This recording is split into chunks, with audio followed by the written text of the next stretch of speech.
Good morning, ladies and gentlemen. Welcome to this session of our course.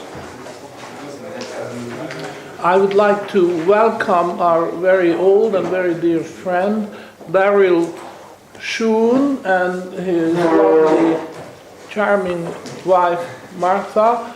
They live in the United States, and they came in to join us for as much as their time permitted. And Daryl will chair this meeting. And they will participate in the rest of the proceedings. So let's give a warm welcome to them.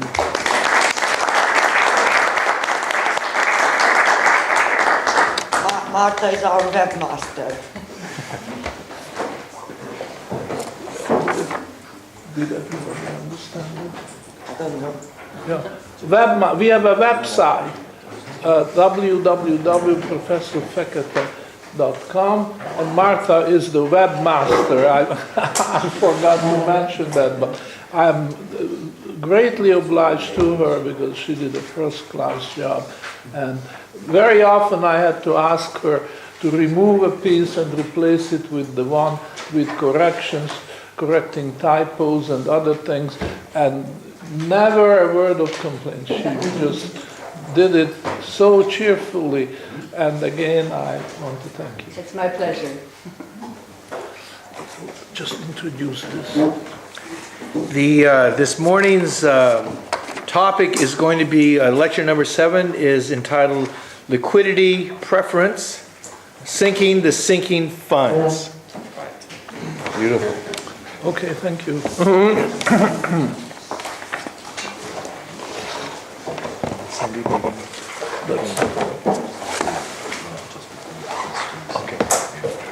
Sinking the sinking funds, I like that. I hope you like it too. Let me explain, because it's not obvious what we mean by this. In the 19th century, when so much of the world economy was financed in terms of gold bonds, and by a gold bond, they meant a bond which had a clause that principal and interest is payable in gold coin of the present weight and fineness. So that, keeping in mind that the government may just change the weight and fineness of the current gold coin, the bondholders were offered this extra protection. Should the government change, which was pretty well incredible at the time, there's no precedent for that, but should the government change the weight and fineness of the gold coin, well, I'm sorry, I take it back. There were lots of precedents in the Middle Ages, of course. Kings very often recalled their gold coins, melted them down and diluted it with copper or what have you, and reminted them, and pretended that this was the same value because the kings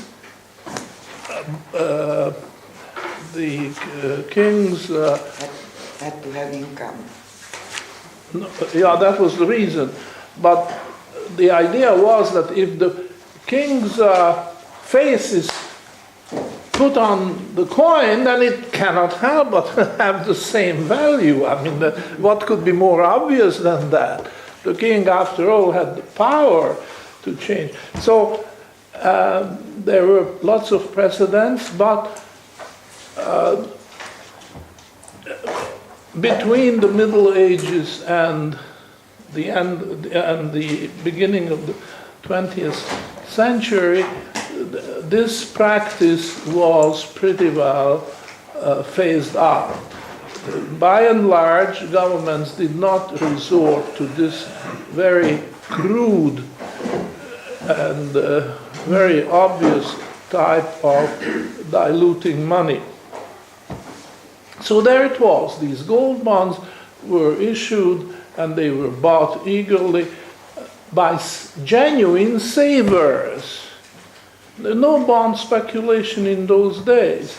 The gold standard fixed not only the foreign exchange rates, but it also fixed the rate of interest. On fixing in quotation mark, because there was always allowed a small band, a spread between the buy and sell price. But it was so narrow that speculators did not find it profitable to trade it. Not just narrow, but if there was any change, that was dragged out and it was slow in time.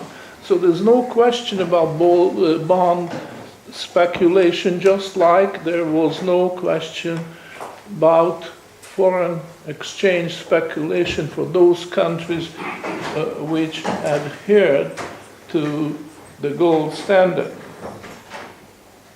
So that was one very important protection of the bondholders. And as I say, they were savers, and among them there were widows and orphans. The father died for some reason and left the widow and left the orphans behind. Very often the orphans were just too young and they needed protection, and this protection was given by the well, actually this is something written in the Bible, the quotation, protecting widows and orphans, and if you in any way endanger their position, this is a sin which, these are the words quoted from the Bible, they cry to heaven for punishment. So there are some sins which are singled out as especially grave, and they are so grave that they cry out to heaven for punishment. And among these is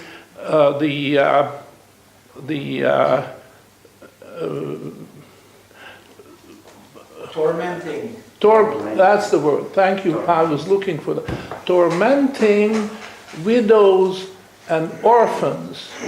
And governments did take that admonition seriously. They avoided any kind of government measure which in any case would hurt the interest of widows and orphans. Now,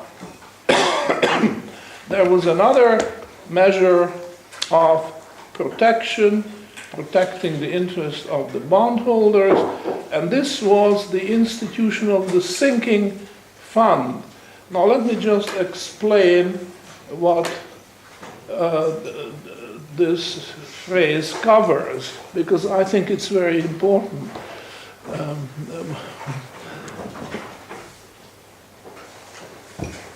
The bond issue, and remember there are several, you cannot think of a global bond market, we have to think of separate markets for each issue. Even by the same issuer, they issue some bonds this year, they issue some bonds next year, and so on. These are separate markets with separate quotations and independent price changes, if any. But if in any issue, for some reason, too many bonds are offered for sale, the price will immediately react and drop. So the secondary market for these bonds is a very sensitive market, and the bond holders are exposed to this danger that for some reason, which has nothing to do with the bond itself, it's just a temporary condition that too many bonds of that particular issue are thrown on the market simultaneously, they have to be protected against that risk as well. And the way they did it is that they set up a so-called sinking fund. And the sinking fund was a fund, and let's talk about now a company, a corporation, which issued so many bonds in 1 year, and this particular bond appointed a sinking fund manager.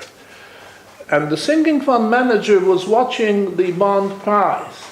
And if for any reason the bond price showed a decline, a drop, then the sinking fund manager stepped in and bought the bond to bring the price back to par. So the bond was always quoted at par in the secondary market.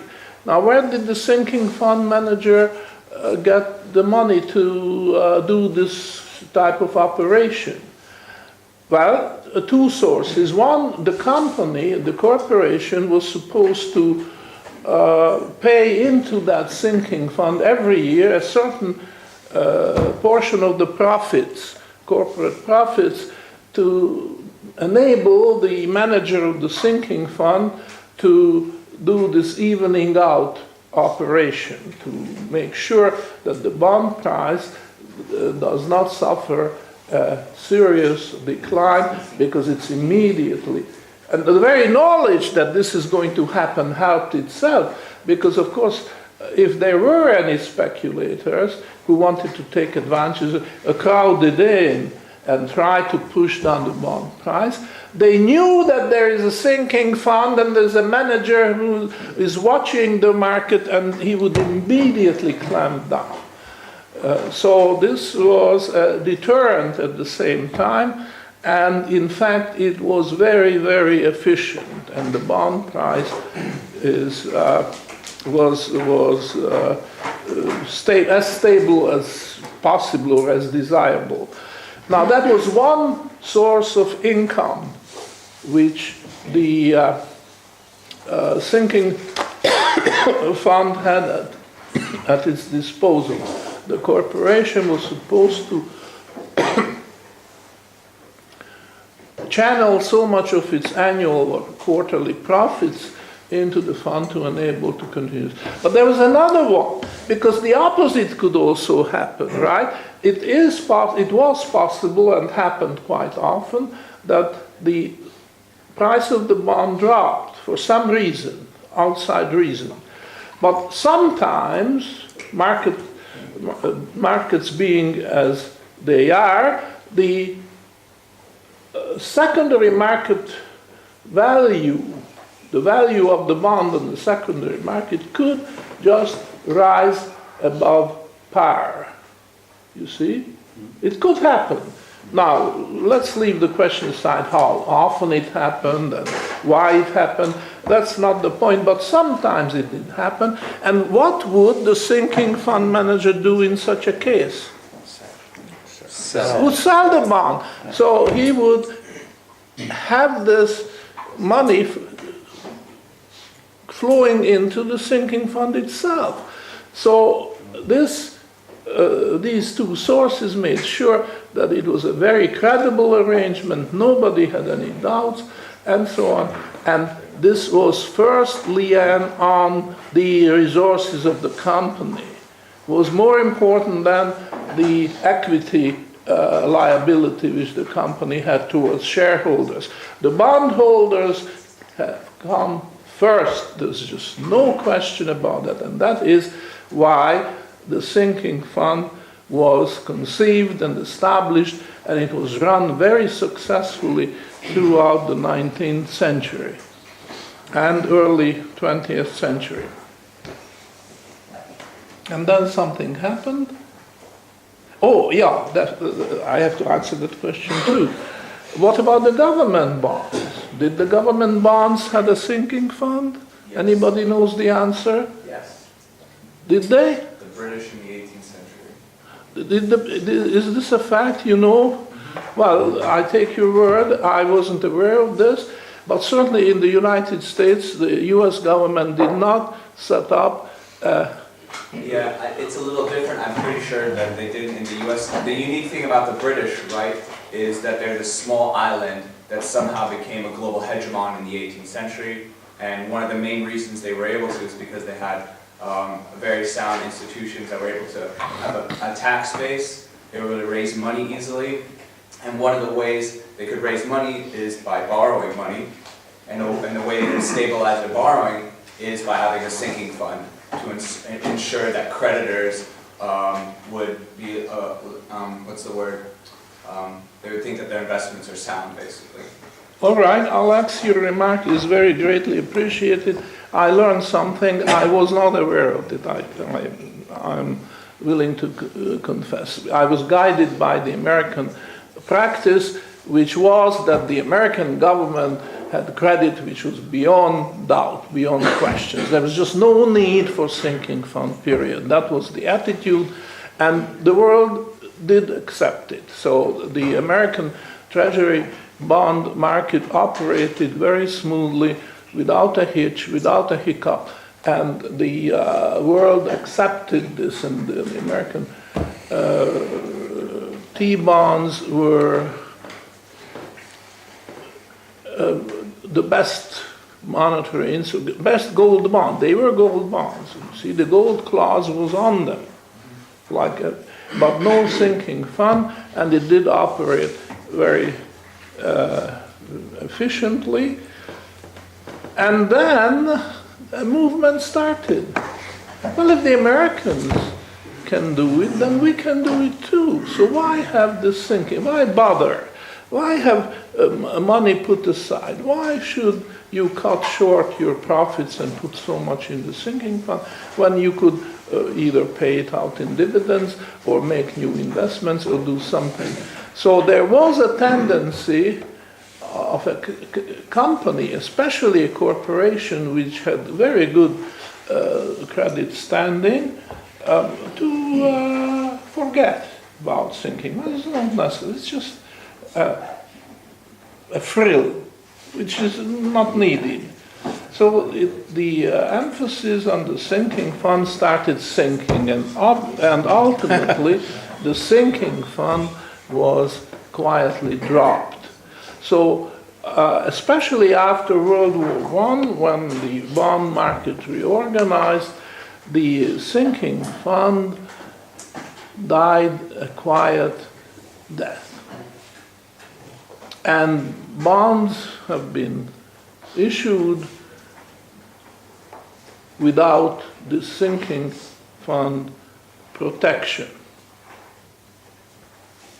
Now here's another consequence, and this consequence is in terms, Alex, I'm going to ask you that before we break, you might share the benefit of your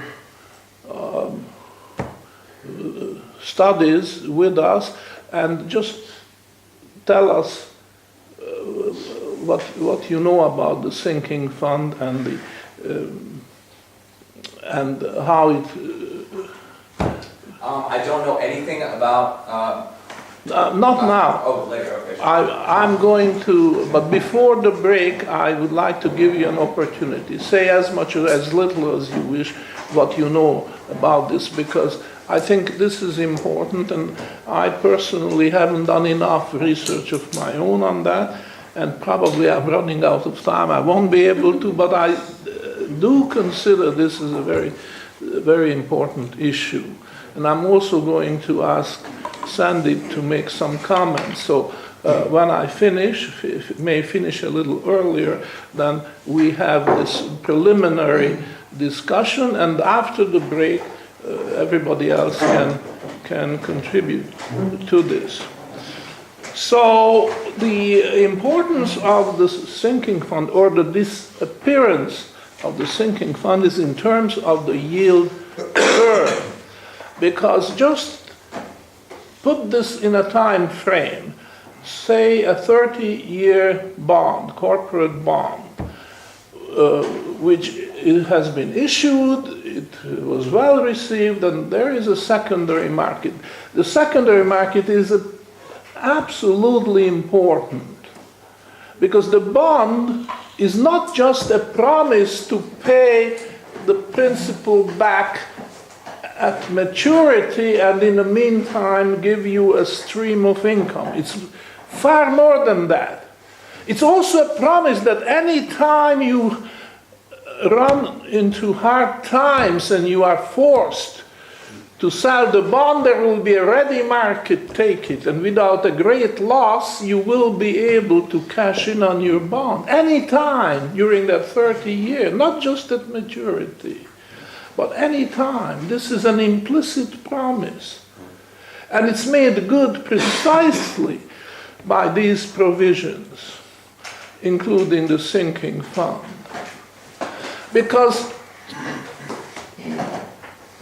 if there was no such provision, it's conceivable that the yield curve, we have talked about the yield curve at some length. Remember, there was the normal yield curve, and there was the flat yield curve in between, and then there was the inverted yield curve.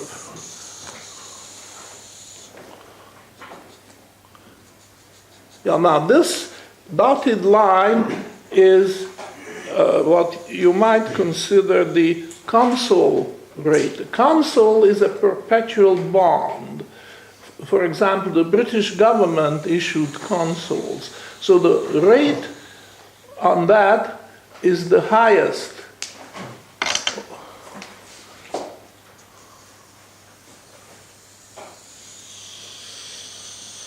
Okay, so that's the inverted yield curve. The first one is the normal yield curve. And then in between there's the flat yield curve,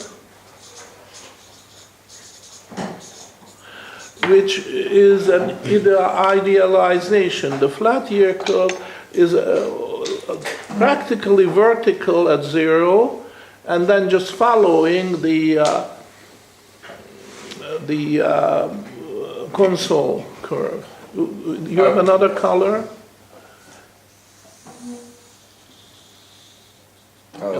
As closely as possible, or practicable. That's the flat yield curve. And we explained that the problem with the flat yield curve is that it is less stable than the normal yield curve, because the flat yield curve is liable to slip over into the inverted yield curve, which is always an indication of a financial panic, the red curve. It incorporates a contradiction. Remember, we discussed that.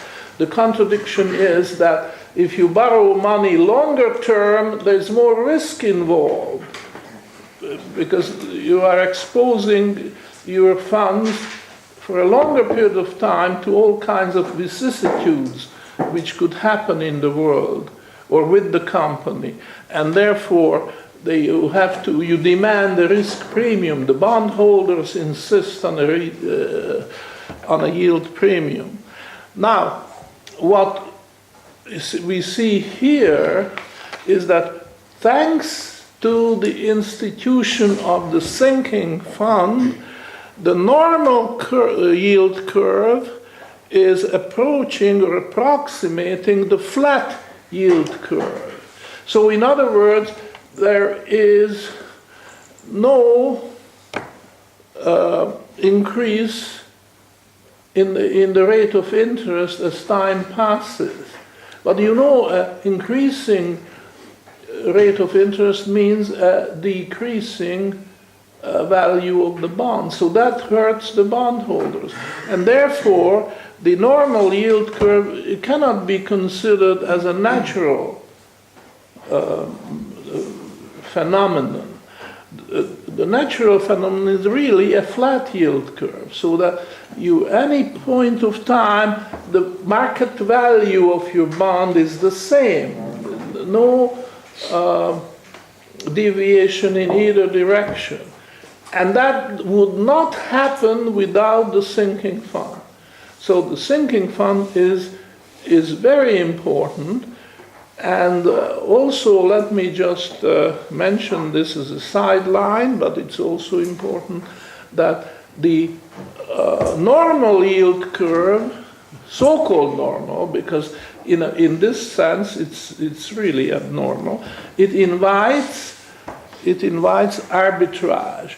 In fact, it invites speculators to borrow short and lend long. Because if there is a difference between interest rate on shorter term funds and longer term funds, then obviously the shorter term funds are cheaper. So the would-be bond speculator, I say would-be because the sinking fund cuts the ground from underneath, that would-be bond speculator would sell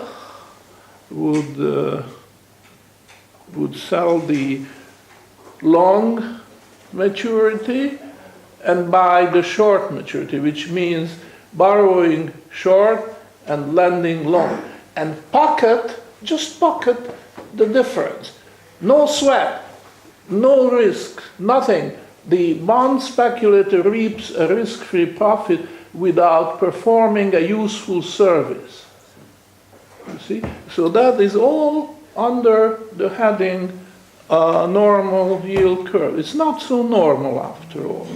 So I don't think I can praise too highly the institution of the sinking fund. It's a marvelous institution, not only for the protection of widows and orphans, but the protection of all savers.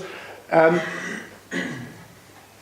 if it's respected and followed, the example is followed, and I agree that even governments should have that, then we have an ideal situation.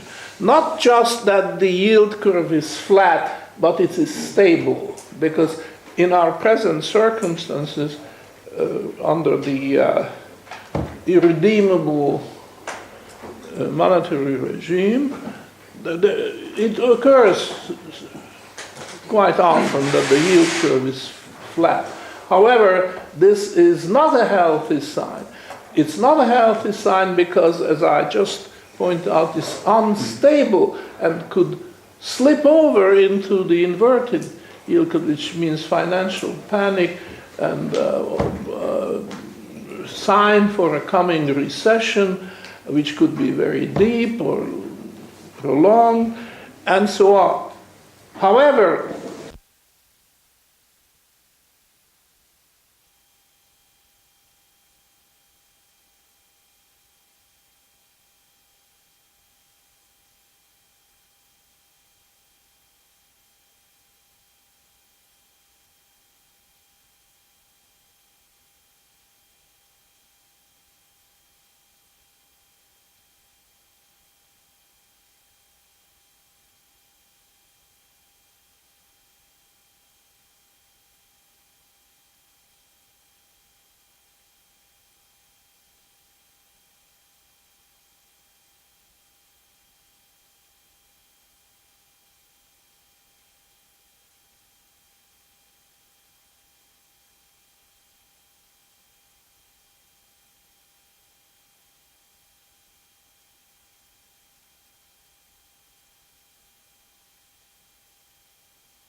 about the sinking funds.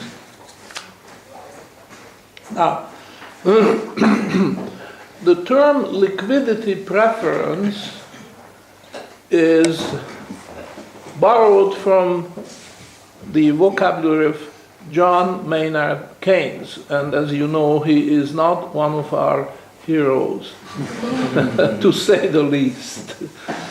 But this is a very fortunate phrase, liquidity preference. Just like there is time preference, there is also liquidity preference. This is the innate